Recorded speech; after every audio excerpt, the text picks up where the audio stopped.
Hey there, do you care about the environment? Of course. Hi there, we got something important to share with you today. The 4R's. Reuse, reduce, recycle, and repair. First off, reuse. Give old items a new life, like turning jars into storage containers or clothes into cleaning rugs.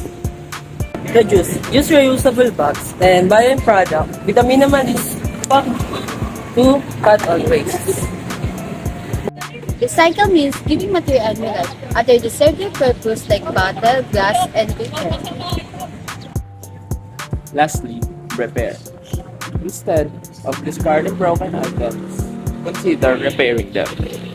This applies from everything like clothing, shoes, and from household appliances.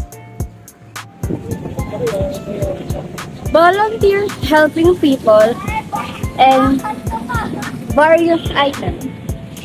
What are you waiting for? You can use the 4R's, which is reduce, Reuse, Recycle and repair. 4 hours!